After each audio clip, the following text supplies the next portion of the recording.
Olá, meus queridos irmãos e irmãs, graça e paz. Chegamos à última mensagem da série que fala sobre a fé do cristão. Eu aprendi muito e espero que você também tenha aprendido. Então vamos à palavra de hoje? Mas antes, por favor, vai aqui abaixo do vídeo, inscreva-se no nosso canal e ative o sininho, que o YouTube vai te avisar quando postarmos o próximo vídeo aqui no canal, ok? O primeiro versículo de hoje está lá em Hebreus capítulo 12, versículo 2. Abra sua Bíblia e acompanhe comigo, por favor. Tendo os olhos fitos em Jesus, autor e consumador da nossa fé, ele, pela alegria que lhe fora proposta, suportou a cruz, desprezando a vergonha, e assentou-se à direita do trono de Deus. O tema de hoje é Jesus, autor e consumador da fé.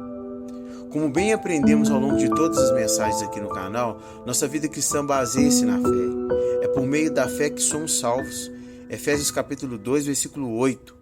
Nós somos justificados pela fé. Romanos capítulo 5, versículo 1. Nós vivemos pela fé. Romanos capítulo 1, versículo 17. Andamos pela fé. 2 Coríntios capítulo 5, versículo 7. É através da nossa fé que vencemos o mundo. 1 João capítulo 5, versículo 4. É pela fé que somos curados. Tiago capítulo 5, versículo 15. Não podemos deixar de dizer que só podemos agradar a Deus pela fé. Hebreus capítulo 11, versículo 6. Então, obviamente, a fé é uma parte muito importante na vida de qualquer cristão que quer agradar ao Senhor e viver uma vida alinhada com a palavra. Em Colossenses capítulo 1, versículo 13 e 14 está escrito: pois ele nos resgatou do domínio das trevas e nos transportou para o reino do seu Filho amado, em quem temos a redenção, a saber, o perdão dos pecados. Somente através de Jesus podemos experimentar a verdadeira liberdade pelo derramamento de seu sangue. Seu sacrifício perfeito liberta todo aquele que escolhe acreditar. Nenhuma corrente é capaz de resistir ao poder libertador do Salvador. Quando Jesus falou para os judeus do poder libertador da verdade, eles retrucaram dizendo que nunca foram escravos de ninguém. Acompanhe este versículo comigo que se encontra em João capítulo 8, versículo 33. Eles lhe responderam: somos descendentes de Abraão e nunca fomos escravos de ninguém. Como você pode dizer que seremos livres? Esse era um lapso de memória ou de orgulho dos judeus que estavam tentando apagar de sua história o Egito, a Babilônia e etc. Jesus em seguida afirmou: todo aquele que vive pecando é escravo do pecado. João capítulo 8, versículo 34. Foi nesse ponto que Jesus afirmou que se o Filho nos liberta, seremos verdadeiramente livres. João capítulo 8, versículo 36. O que acontece quando você aceita Jesus pela fé? Como é que você expressa sua fé nele? Em 2 Coríntios capítulo 5, versículo 17 a 21, o apóstolo Paulo disse: portanto, se alguém está em Cristo, é nova criação. As coisas antigas já passaram, eis que surgiram coisas novas. Tudo isso provém de Deus, que nos reconciliou consigo mesmo por meio de Cristo e nos deu o ministério da reconciliação, ou seja, que Deus em Cristo está reconciliando consigo o mundo, não levando em conta os pecados dos homens, e nos confiou a mensagem da reconciliação. Portanto, somos embaixadores de Cristo, como se Deus estivesse fazendo seu apelo por nosso intermédio. Por amor a Cristo suplicamos: reconciliem-se com Deus. Deus tornou pecado por nós aquele que não tinha pecado, para que nele nos tornássemos justiça de Deus. Jesus é a nossa testemunha mais fiel de que a recompensa é verdadeira. Ele é o precursor que nos abre o caminho. Veja os versículos que testificam isso em Hebreus capítulo 6, versículo 20 e Hebreus capítulo 10, versículo 21 a 23. Onde Jesus, que nos precedeu, entrou em nosso lugar, tornando-se sumo sacerdote para sempre, segundo a ordem de Melquisedeque. Temos, pois, um grande sacerdote sobre a casa de Deus. Assim, aproximemo-nos de Deus com um coração sincero e com plena convicção de fé, tendo os corações aspergidos para nos purificar de uma consciência culpada e os nossos corpos lavados com a água pura. Apeguemo-nos com firmeza à esperança que professamos, pois aquele que prometeu é fiel. Imagine comigo este exemplo.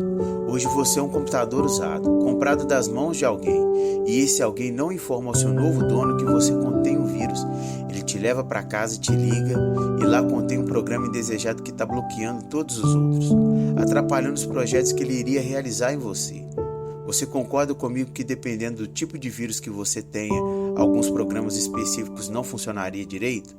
E todo computador que não funciona para aquilo que foi comprado é inútil para o dono, não é verdade? Agora imagine que seu novo dono, aquele que pagou o preço por você, decida te consertar porque ele ainda vê potencial em você. Mas ele precisa que você funcione 100%.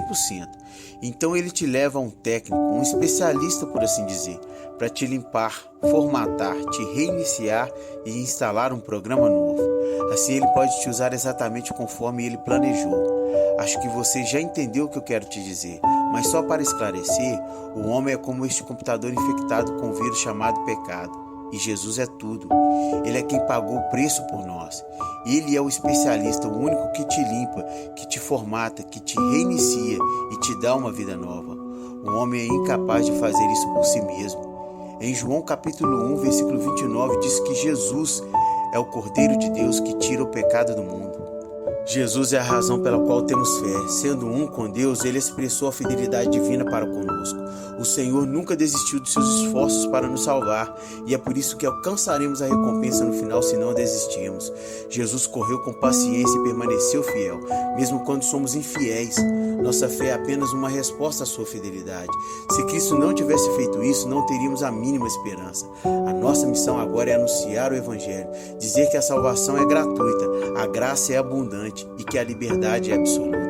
O velho fica no passado. Em Cristo temos novidade de vida. Olhe para a cruz de Cristo e seus olhos vão se abrir. Você encontrará motivos o suficiente para crer na salvação e viverá para que outros conheçam a mesma realidade. Agora é a nossa vez de correr. Embora não possamos alcançar o que Jesus fez com nossas próprias forças, temos o seu exemplo perfeito diante de nós. E assim, pela fé nele e mantendo os olhos nele, como outros fizeram antes de nós, seguimos em frente com fé, confiando em suas promessas de grande recompensa, pois a fé é a certeza daquilo que esperamos e a prova das coisas que não vemos. Hebreus capítulo 11, versículo 1. Sabe o que Deus me disse aqui agora? Que tem pessoas vendo e ouvindo essas mensagens de fé e tomando posse das promessas dele, recebendo milagres que sempre sonhou, sendo bem-sucedidos em suas vidas, sendo curados, recebendo a salvação. Isso me alegra muito, irmãos, pois sei que a vida do cristão não está fácil e muitos estão com medo, desanimados, querendo encontrar motivos para continuar crendo. Eu também já passei por isso e sei como é, mas siga o conselho de Jesus, que é o seu Salvador e seu melhor amigo. Neste mundo vocês terão aflições, contudo tenham ânimo, eu venci o mundo. João capítulo 16, versículo 33. Ele venceu e nós também venceremos. Por isso, assim como você, eu também venho tomando posse dessas vitórias. A cada mensagem que postei aqui neste canal, em todos esses vídeos falando sobre fé e em outros que virão também, pois a obra de Deus em nós não para e essas promessas são para serem desfrutadas hoje. Não podemos acreditar em tudo que lemos e ouvimos sem consultar a veracidade na Bíblia Sagrada. Não sei o que você tem lido, mas seria melhor checar e ver se está em linha com a palavra de Deus. O propósito de todas as mensagens transmitidas no canal falando sobre fé é levar as pessoas a conhecer o poder da fé que há no nome de Jesus. Não se esqueça das passagens que usamos, verifique-as, estude-as, alimente-se delas até que se torne parte do seu eu interior. É quando elas começam a funcionar para você. Que sejamos todos abençoados e que sejamos bênçãos para outros em nossa jornada com Cristo Jesus. Que a graça do Senhor Jesus Cristo, o amor de Deus e a comunhão do Espírito Santo sejam com todos vocês. Amém? Tenho certeza de que você conhece alguém que precisa ouvir essa palavra. Compartilhe com ela, deixe Deus te usar. Deus é maravilhoso, irmãos. Creia nisso.